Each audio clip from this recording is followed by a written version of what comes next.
వైఎస్ఆర్సీపీ రాజ్యసభ సభ్యులు 5 జగన్మోహన్ రెడ్డికి భారీ ఝలక్ ఇవ్వబోతున్నట్లుగా అందులో భాగంగానే వైఎస్ఆర్సీపీ పార్లమెంటరీ కమిటీ సమావేశం ఏర్పాటు చేసిన నేపథ్యంలో ఈ 5 రాజ్యసభ సభ్యులు ఆ సమావేశానికి డుమ్మా కొట్టారని, వారు భారతీయ జనతా పార్టీ నేతలతో టచ్లోకి వెళ్ళారు అనేటువంటి వార్త ఇప్పుడు సోషల్ మీడియా వేదికగా చక్కర్లు కొడుతున్న నేపథ్యంలో నిజంగా 5 రాజ్యసభ సభ్యులు భారతీయ జనతా పార్టీ పెద్దలతో వారు టచ్లోకి వెళ్ళారా?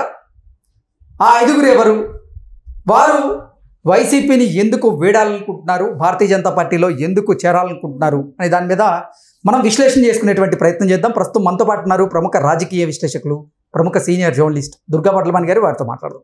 దుర్గారు హాయ్ అండి. హాయ్ మా దుర్గారు, వైఎస్ఆర్సీపీ పార్లమెంటరీ కమిటీ సమావేశాన్ని ఏర్పాటు చేసింది. ఆ సమావేశానికి 5 రాజ్యసభ సభ్యులైతే డుమ్మా కొట్టారు.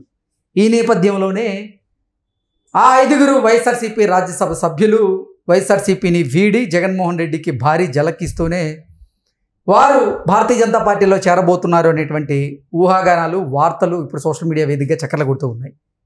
ఏంటి నిజంగా ఆ 5 రాజ్యసభ సభ్యులు వైసీపీని వీడాలనుకుంటున్నారా? వారు భారతీయ జనతా పార్టీ పెద్దలతో టచ్లో ఉన్నారా? ఆ 5 ఎవరు అంటే ఏం చెప్తారు? జగన్మోహన్ రెడ్డి నిర్వహించిన ఈ పార్లమెంటరీ కమిటీ సమావేశం ఏదైతే ఉందో అందులో 5 రాజ్యసభ సభ్యులు అటెండ్ అవ్వలేదు ఆ రోజు. మనం మొదటి నుంచి చెప్తున్నాం, ఇప్పుడు నెమ్మదిగా ఒక్కొక్కళ్ళు పార్టీ వీడతారు అని. ఆ పార్టీ వీడే కార్యక్రమంలో భాగంగా మొన్న ఒక 5 అయితే రాలేదు. ఇంకొక ముఖ్య విషయం ఏంటంటే, ఈ రోజు ఎందుకు ఈ సమావేశాలు జగన్మోహన్ రెడ్డి నిర్వహిస్తున్నారు? ఇంతకాలం మేమందరం ఏమైపోయాము? మేము ఆయన కంటికి కనిపించలేదా? అంటే అధికారంలో ఉన్నప్పుడైతే ఈ పార్లమెంటరీ కమిటీ సమావేశాలు నిర్వహించడం చాలా తక్కువ. ఇప్పుడు ఆంధ్రప్రదేశ్లో జరిగినటువంటి సార్వత్రిక ఎన్నికల్లో వైఎస్ఆర్సీపీ ఘోర పరాభవాన్ని చవిచూడాల్సి వచ్చింది. 11 మంది ఎమ్మెల్యేలు మాత్రమే గెలిచినటువంటి నేపథ్యంలో ఇక వైఎస్ఆర్సీపీ మనుగడే ప్రశ్నార్థకంగా మారింది అని కొంతమంది రాజ్యసభ సభ్యులు భావించారని, అందుకే వారు ఇప్పుడు వైసీపీలో కొనసాగేందుకు కూడా ఆసక్తి చూపించడం లేదు. వారు భారతీయ జనతా పార్టీ పెద్దలతో వారు టచ్లోకి వెళ్ళారు అనేటువంటి ఊహాగానాలు వస్తూ ఉన్నాయి. అదేనండి, ఇప్పుడు 11 మనకి ఎమ్మెల్యేలండి, 11 రాజ్యసభ సభ్యులండి, 4 ఎంపీలండి, మొత్తం 26. ఇప్పుడు 26లో ఎలా చూసుకున్నా ఒక 5-6 మాత్రం ఆయనతో ఉంటారు, ఖచ్చితంగా ఉంటారు. ఎందుకంటే ఎమ్మెల్యేలు అయితేనేమి, ఎమ్మెల్సీలు అయితేనేమి, ఎంపీలు అయితేనేమి, అంటే వాళ్ళకి మార్గం వాళ్ళని రానివ్వరు కాబట్టి ఆ 5-6 ఎవరో ఒకరు వాళ్ళతో ఆయనతో ఉంటారు. అది మనకు తెలిసిన విషయం. ఇకపోతే ఇప్పుడు ఎందుకు ఈయన కొత్తగా మీరు చెప్పినట్టుగా అధికారంలో ఉండగా ఏ రోజు ఇలాంటి పార్లమెంటరీ కమిటీ సమావేశాలు పెట్టలేదు, ఒక్క ఎమ్మెల్యేని కలవలేదు, ఒక ఎంపీతో ఆయన మాట్లాడలేదు. ఏమున్నా త్రూ సజ్జల రామకృష్ణారెడ్డి ఆయన నిర్వహించారు. ఇంకొకటి ధనంజయ రెడ్డి అక్కడ చక్రం తిప్పాడు లోపల, మనకు తెలియకుండా చాలా జరిగాయి అందరికి, అంటే ప్రజలకు తెలియకుండా. కాబట్టి ఈ రోజు ఈయన ఇలా ఓడిపోయాడు, మర్నాడు లేదు 2 రోజులు పోగానే సమావేశం పెట్టాడు. ఫస్ట్ ఒక పబ్లిక్ లోకి ఒక బయట లాగా ఒకటి వదిలేశాడు ఆయన. ఆ తర్వాత వీళ్ళందరితో సమావేశం నిర్వహించాడు. సమావేశం నిర్వహించినప్పుడే లుకలుకలు వచ్చాయి. ఏంటి ఈ రోజు మేము గుర్తుకొచ్చామా, మీరేమో అక్కడ మనకి రాజ్యసభలో మనకి బలం ఉంది, మీరు వెంటనే ఏ బిల్లులో ఆమోదించకండి అంటూ ఆ రోజు ఈయన పాఠాలు చెప్పాడు. వాడు చెప్పినప్పుడు అందరికి కోపం ఉంది మనసులో. మీరు చూస్తే కనుక అయితే కొంతమంది అసలు వాళ్ళ రెస్పాన్స్ కూడా సరిగ్గా మనకు కనిపించలా, అంటే వాళ్ళ హావభావాలు మనం మాట్లాడుతున్నాం. ఏంటి ఇప్పుడు మా అవసరం వచ్చిందా మీకు, మేము గుర్తుకొచ్చామా, నిన్నటి వరకు ఎగిరెగిరి పడ్డారు కదా అన్నట్టుగా ఉంది వాళ్ళ వ్యవహారం. అది కరెక్టే కదా, ఇప్పుడు 11 సీట్లే వచ్చాయి కాబట్టి 151లోంచి 5 మధ్యలో ఎగిరిపోయింది కాబట్టి వీళ్ళు గుర్తుకొచ్చారు, ఈ 11 గుర్తుకొచ్చారు. సో ఈ రోజు కూడా అదే. ఇప్పుడు దాని మీద ఏంటి చర్చ అంటే, ఈ 5 ఎవరెవరు ఎందుకు రాలేదు మనకు తెలుసు. ఇప్పుడు విజయసాయి రెడ్డి కేసు ఏం నడుస్తుందో అందరికీ తెలుసు.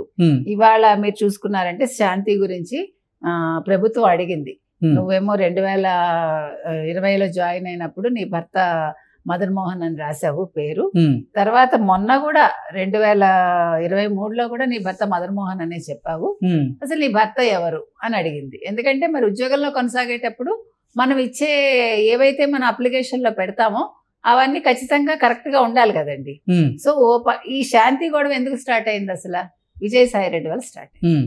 అంటే ఈవిడ ఆ ఎంపీని కలవడం, ఒక దేవాదాయ శాఖలో పనిచేస్తున్న అసిస్టెంట్ కమిషనరు అసలు ఒక ఎంపీ తోటి రాజ్యసభ సభ్యుడితోటి ఏంటి అవసరం?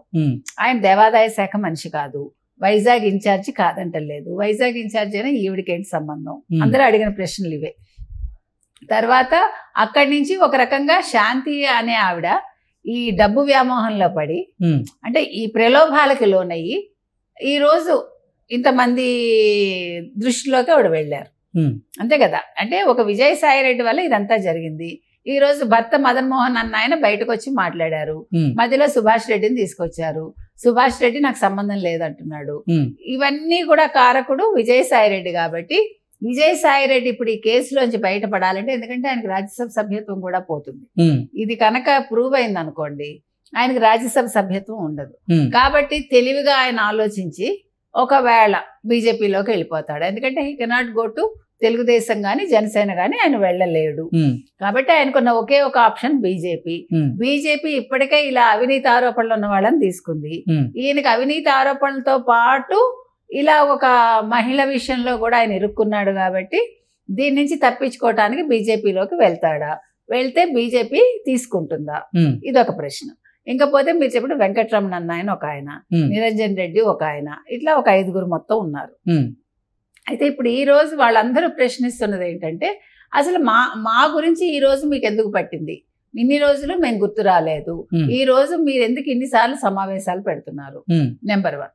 నెంబర్ 2, వీళ్ళు 5గురే కాకుండా ఇంకా ఉన్న 6గురిలో ఎంతమంది వెళ్ళిపోతారో తెలియదు. మొత్తం 11 మంది కాబట్టి. సో ఈ ఎంతమంది వెళ్ళిపోతారో తెలియని ఈ పరిస్థితుల్లో ప్రతి ఒక్కళ్ళ డౌట్ ఏంటంటే, వైసీపీని వీడి ఎంతమంది వెళ్ళిపోతారు? వెళ్ళిపోతే అసలు జగన్మోహన్ రెడ్డి పరిస్థితి ఏంటి? 4 ఎమ్మెల్యేలను పెట్టుకుని ఇప్పుడు ఈవెన్ మిథున్ రెడ్డి కూడా వెళ్ళిపోతాడని టాక్ వస్తుంది. ఇప్పుడు పెద్దిరెడ్డికి పుంగనూరులో మొహం చూపించుకోవాలంటే అతను వైసీపీలో ఉండలేడు, అతను అడుగు పెట్టడానికి లేకుండా ఉంది. మీరు కనుక గమనిస్తే ఒక్కొక్క ఎమ్మెల్యే కావచ్చు, ఎంపీ కావచ్చు, వాళ్ళ నియోజకవర్గాల్లో వాళ్ళు అడుగు పెట్టగలరా? కదా, పెట్టలేరు కదా.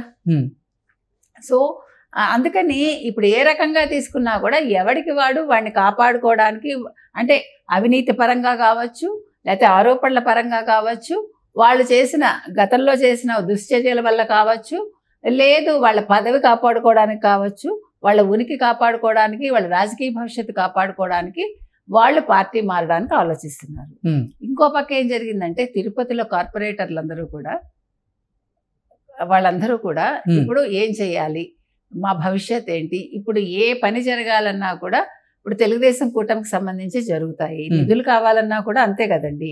ఇప్పుడు ఒక నియోజకవర్గ అభివృద్ధి చెందాలంటే అధికార పార్టీ ఏదైతే ఉందో వాళ్ళు నిధులు విడుదల చేయాలి. కాబట్టి మనం కూటమిలోకి వెళ్ళిపోదామా, లేదు జనసేనలోకి వెళ్ళిపోదామా అని వాళ్ళు సమావేశాలు పెట్టుకుంటున్నారు అంతర్గతంగా అని తెలుస్తోంది. సో ఏది ఏమైనప్పటికీ ఇప్పుడు నియోజకవర్గాల పరంగా తీసుకుంటే నిజంగా వైసీపీకి కనుక కాస్త తెలివి ఉంటే ఇప్పుడు కాపాడుకోవడానికి ప్రయత్నించాలి. ఏ రకంగా చూసుకున్నా ఒక్కొక్క నియోజకవర్గంలోనూ అసంతృప్తులు బయటకు వస్తున్నాయి, అవినీతులు బయటకు వస్తున్నాయి, ప్రతి ఒక్కటి బయటకు వస్తున్నాయండి. కాబట్టి జగన్మోహన్ రెడ్డి వీళ్ళందరినీ ఎలా కాపాడుకుంటాడు? ఇవి కాపాడుకోకుండా ఆయన శాసనసభకి వెళ్ళి గొడవలు చేస్తాడా? ఏదో ప్రజాస్వామ్య పరిరక్షణ పేరుతోటి ఆయన గొడవలు చేస్తున్నాడు. అసలు ప్రజాస్వామ్యం అంటే ఏమిటి? జగన్మోహన్ రెడ్డి నీకు తెలుసా అని ప్రజలు అడుగుతున్నారు. 5 ఏళ్ల నీ పాలనలో ప్రజలు ప్రజాస్వామ్యం అనేది ఎప్పుడైనా చవి చూసారా? వాళ్ళకి అసలు నువ్వు ప్రజాస్వామ్యాన్ని చూపించావా? నువ్వు ఇలా మాట్లాడుతున్నావు అని ప్రజలు అంటున్నారు. సో ఇప్పుడు ఏది జరిగినా కూడా దానికి బాధ్యుడు కేవలం జగన్మోహన్ రెడ్డి గారండి. ఎవరి పార్టీలోంచి వీడిపోయినా ఆయన చేతకాంతనం, ఆయన అసమర్థ పాలనే. అంతే. ఓకే.